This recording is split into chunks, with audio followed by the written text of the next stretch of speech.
Kung talagang gusto mo na may makilala ka na magandang babae at makalaro mo ito sa kama, din ang bagay na dapat na ginagawa mo ay dapat active ang social life mo, okay? O pati na rin yung pakikipag-date mo, yung dating life mo. Dahil kung hindi ka lumalabas o hindi ka nag-explore ng mga iba't ibang bagay sa buhay mo, then napaka-imposible na may makilala kang mga bagong tao sa buhay mo. Lalong-lalo na, napaka-imposible na may makilala kang magandang babae sa buhay mo. Pero of course, pagdating sa ganda o sa beauty, madalas magkakaiba naman yung mga natin, yung mga preference natin. Kumbaga, depende pa rin sa iyo yan kung anong klaseng ganda ng babae ang hinahanap mo. Okay? Pero gayon pa man, kahit na magkaiba man tayo ng magandang babae na gustong ma-experience o hinahanap, o sabihin natin magkaiba man tayo ng preference, still kailangan mo pa rin lumabas o sabihin natin maging aktibo para makakilala ka ng maraming magagandang babae na posibleng, of course, makalaro mo sa kama. Okay? Ibig sabihin, kailangan nakikipag-mingle ka, dapat nakikipag-socialize ka, dapat uma-attend ka ng mga event, o kaya sabihin natin nagtatrabaho ka, may purpose ka, may business ka, o kaya lumalabas ka with friends, okay? O kaya sabihin natin may mga activity ka o hobby, nagpupunta ka ng gym, okay? Tapos kung talagang meron kang certain na target na itsura ng babae o sabihin nating tipo ng babae na hinahanap mo, okay, kung may ganyang klaseng goal ka o target ka, then dun sa mga lugar na maraming ganun ka pumunta, okay, doon ka maging active, okay? So kung gusto mo makilala ng isang magandang, sabihin nating mahilig mag-hiking, okay, yung mag-mountain hiking, okay, then of course, ganong klaseng activity o hobby ang dapat na sinisimulan o inuumpisahan mo. Okay? Kumbaga, dapat kung ang target mo is yung ganong klaseng tao, sa ganong klaseng lugar ka pumunta. Ganong klaseng activity o hobby ang dapat na sinisimulan mo. Kasi kung ganon yung target mo, tapos hindi ganon yung pupuntahan mo, o hindi ganong klaseng mga gawain yung gagawin mo, then hindi ka makakilala ng ganong klaseng babae. Okay? Dahil nga, hindi ka sa ganong klaseng mundo pumapasok. Okay? Pero still, may mga babae pa rin na sabihin natin makikilala natin sa buhay natin nang hindi natin sinasadya na pumunta sa mga ganong klaseng lugar. Okay? O hindi tayo pumapasok sa ganong klaseng circle. Okay? Like for example, gusto mo talaga makilala ng isang magandang babaeng namumundok. Okay? Mahilig sa mountain hiking. Okay? Tapos nga, sabihin natin na-invite ka ng friend mo. Sabihin natin may party, okay? Tapos umattend ka doon. O kaya sabihin natin nagkaroon kayo ng business meeting, tapos may isang babae na maaaring nakilala mo doon. O kaya sa party nga, nakilala mo doon.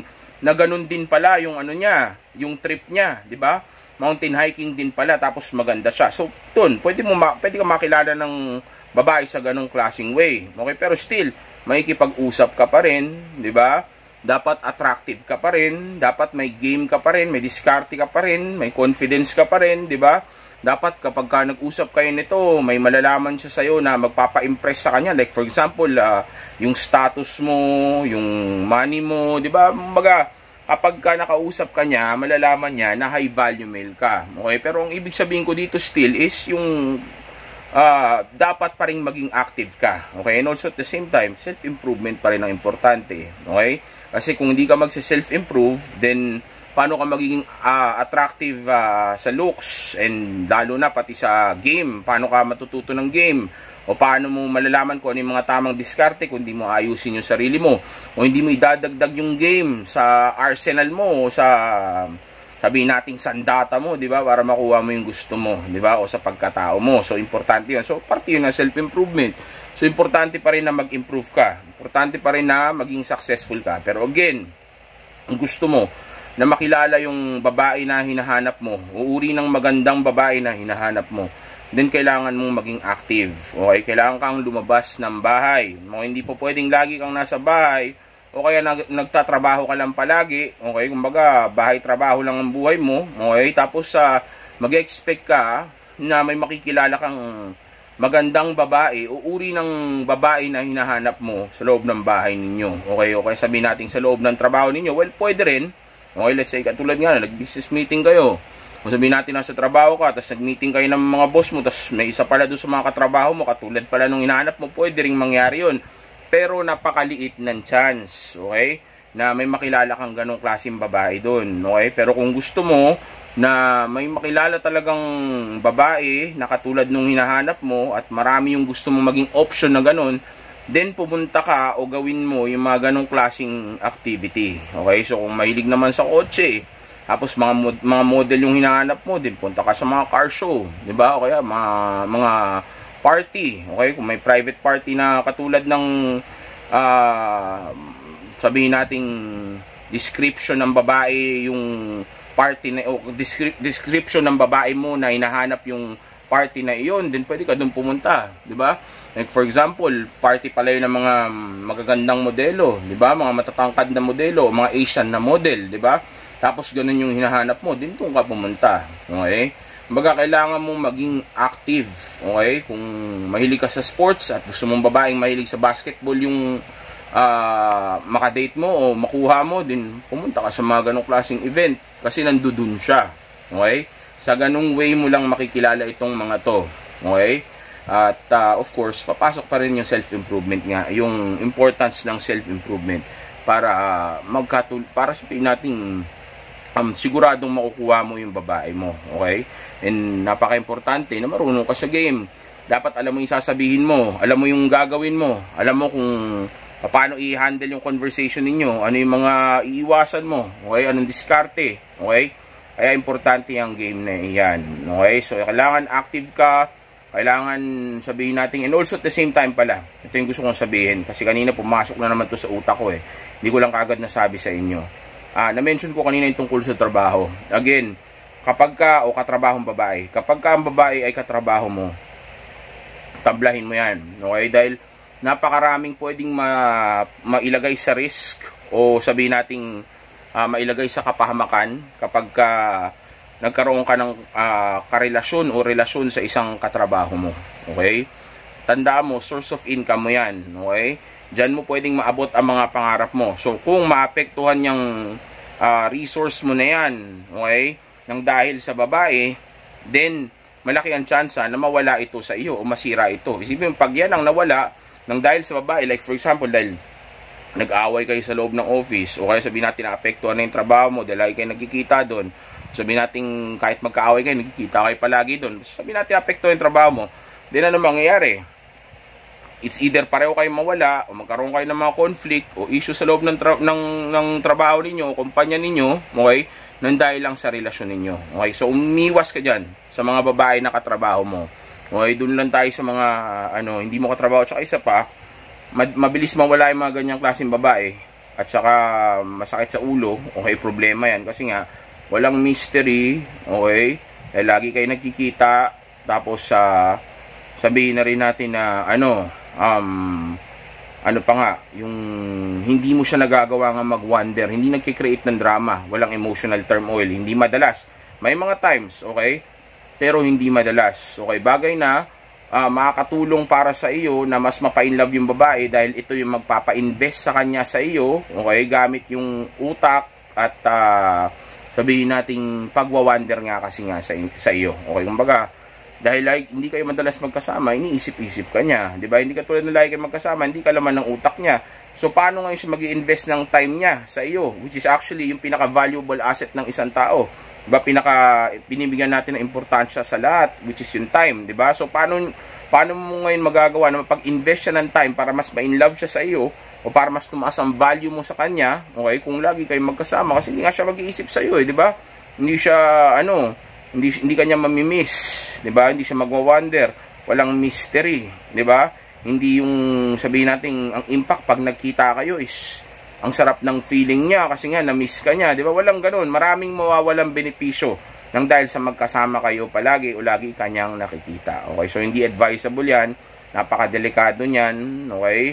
Maraming conflict yan, hindi yan maganda, lumayo ka dyan. Maraming babae sa labas, ang trabaho ay trabaho na lang, wag mo nang ihalo pa yan sa pleasure mo. Okay, business is business, pleasure is pleasure. Okay, sabi nga sa pelikulang Scarface, don't get high on your own supply. Well, hindi mo naman siya supply talaga, pero ibig sabihin ko, since yung supply mo is nanggagaling sa trabaho mo, at parte siya ng trabaho mo, parte siya ng sistema ng pinagtatrabahuan mo, then mas mabuti na wag mo na lang gamitin yan. Okay, maraming babae sa labas, maging aktibo ka na lang. Okay, mangilala ka, o kaya umattend ka ng mga party, kumausap ka ng mga babae doon. Okay, palakihin mo yung circle mo, palakihin mo yung connection mo, maging aktibo ka.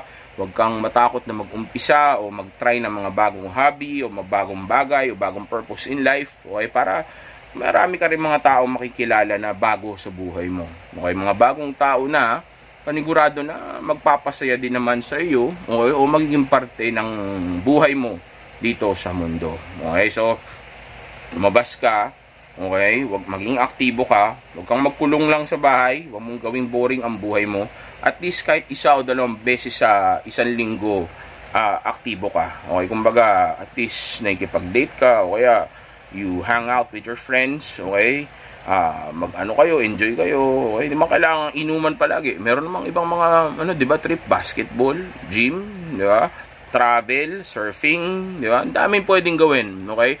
Pero importante na active ka. Kasi kung hindi ka magiging active, then wala kang makikilalang bagong tao. Kasi, ka lang trabaho, bahay ka lang. May kilala mo lang lagi, is yung mga galing sa trabaho, kaya o yung mga nandun sa katrabaho mo, o nandun sa trabaho mo, okay? O sa kumpanya ninyo, o mga katrabaho mo, kaya yung mga kamag-anak mo, mga kapitbahay ninyo, di ba? O yung mga kasalubong mo sa biyahe, o mga kasabay mo sa sakyan, di ba? Papunta ka ng work, okay? So, yun lang. Pero may makikilala ka pa rin. Pwede pa rin naman, lalo na kung malakas ang loob mo na umapproach ng babae. Okay, may makikilala at may makikilala ka. Lalo na't alam mo kung anong gagawin. Yun nga lang, kung talagang gusto masigurado na marami kang makikilalang mga magagandang babae, okay, na pwede mong makalaro sa kama, then ang bagay na dapat na ginagawa mo is nagiging aktibo ka. Okay?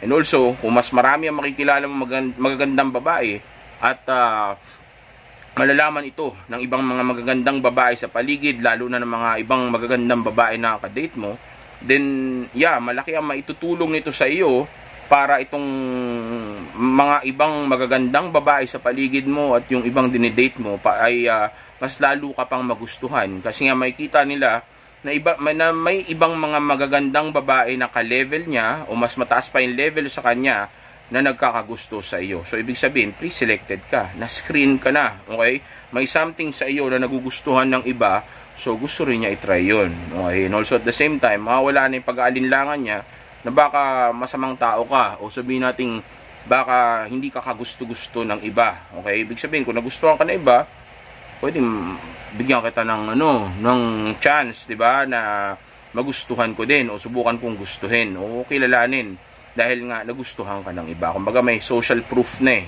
Okay? May proof na maayos ka eh. May may na-screen ka na filter na. Okay? So, ganun lang. Okay? So, maging aktibo, lumabas, okay? Mangilala ng ibang tao, maiksi lang ang buhay, napakabilis ng oras. Huwag mong sayangin ito sa puro pagkukulong sa bahay, paglalaro ng mga games, o kaya pagpapaira lang ng katamaran. Okay? Kumbaga, maging mabuhay ka. Okay? Live your life, ika nga nila. Okay? Minsan lang naman ito. Okay? So, and also at the same time, kung gusto mo makakilala ng mga magagandang babae, yan lang yung way. Okay? Diyan ka lang, o diyan mo lang magagawa na makakilala ka ng maraming magagandang babae. Dahil kung hindi mo gagawin yan, paano ka makakilala? Diba, napaka-imposible, no-brainer. Wala kang babae na makikilala kung, bagong tao, kahit na hindi babae, bagong tao na makikilala sa buhay mo, kung lagi ka lang nakakulong sa bahay ninyo. Okay? Well, may iba ka pa rin makikilala kung lumalabas ka, trabaho, bahay ang ang sabihin nating activity mo, ang ganyan ng lifestyle mo, meron ka pa rin makikilala, pero hindi malaki ang chance na makilala mo yung mga tunay mong gusto. Okay? Makakilala ka ng random dahil bumabiyahe ka, pumapasok ka sa trabaho, pupunta ka sa ibang lugar, pero hindi pa rin yung target mo talaga. Okay? So kung yung target mo talaga ang gusto mong makilala, then pumunta ka sa lugar na iyon. Okay? Tapos pagka may nakilala ka o may nakita ka ng babae na maganda o pasok sa description o preference mo, okay, o hinahanap mo, then wala kay bang dapat gawin kundi kilalanin yung babae, okay? Tapos ibigay mo yung pangalan mo, kunin mo yung pangalan niya, kunin mo yung contact info niya, tapos mag-set ka na ng date, okay? Kung sakaling may boyfriend, simple lang ang sabihin mo sa kanya, sabihin mo lang sa kanya na wag ka mo siya mag-alala at hindi ka seloso, okay? Gusto mo lang naman siyang makilala, tapos iwanan mo ng contact info mo, okay? O kaya naman, kunin pa rin yung contact info niya. Well, meron tayong game niyan. Meron na akong tinuro na mga lines, okay? Kaya, madalas na nung una, madalas kong ginagamit yung linya na yan, yung well, hindi naman ako siloso, okay lang yan kung may boyfriend ka. Syempre naman magkaka-boyfriend ka talaga. Pero huwag kang mag-alala, hindi naman kita pipilitin na kausapin mo ako sa ngayon dahil nagmamadali din naman ako. Gagawin ko na lang, iwan ko na lang sa itong number ko. So, just in case na maging libre ka o maging available ka, kontakin mo lang ako, let me know. Labas tayo. It was nice meeting you though. Tapos kamaya mo, okay, malis ka na, ganun, di ba? Bounce na, di ba? Well, isa lang yan sa mga linya ko. Marami akong mga lines na ginagamit, okay? Pero kadalasan yan yung nagagamit ko noon, okay? Pero pag sinabing may boyfriend, dami na pwedeng sabihin eh. Daming lines na pwedeng sabihin eh. Sabi niya, may boyfriend ako. Halata namang meron talaga eh. And wala naman akong pakialam doon. By the way, my name is Josh. What's your name? O, diba? Sa ganun. So, marami akong lines. Ituturo ko sa inyo lahat yan kung paano yung gagawin. Pero sa ngayon, sa video na ito, ang isang bagay lang na gusto ko maintindihan ninyo ay kung ang tanong mo ay kung paano ka makakakilala ng maraming magagandang babae, okay, then ang sagot dyan ay dapat maging active ang lifestyle mo. Okay? Ang social life mo ay active, ang dating life mo ay active, hindi ka trabaho-bahay lang, okay? Dapat aktibo ka, dapat may hobbies ka, okay? Dapat may purpose ka, may sabihin natin may grind ka, focus mo ang self-improvement, okay? Dahil pag active ang lifestyle mo at lahat yan ay ginagawa mo, then ang daming mga bagay kang mga lugar kang pinupuntahan o mapupuntahan, okay? Tapos mga bagay na gagawin na maraming tao na involved dito sa mga bagay na ito at lugar na pinupuntahan mo, okay? So, of course, makakilala ka ng mga bagong tao, okay? And dyan sa mga lugar na iyan, since may mga magaganda dyan, makakilala ka ng maraming magagandang babae. Mga magagandang babae na pagka nagustuhan ka rin nila o nagawa mo ng tama yung pag-approach mo sa kanila, malaki ang tsansa na may mangyari sa inyo. Okay, sa susunod na video, ituturo ko sa inyo kung ano yung dapat gawin, okay, anong dapat sabihin, paano dapat na body language, kumbaga lahat ng mga bagay na dapat ninyong malaman, ituturo ko yan, okay, para magawa mo na makalaro mo ang babae sa kama. Okay, pero sa ngayon, hanggang dito na lang muna tayo. Okay, mag-ingat kayo, enjoy nyo lang ang life nyo dahil ang buhay ay napaka-iksi. Okay, kaya nga napaka-importante na dapat tayo ay nakatutok lang palagi sa ating grind and purpose, self-improvement at pag-abot natin sa tunay nating mga potensyal.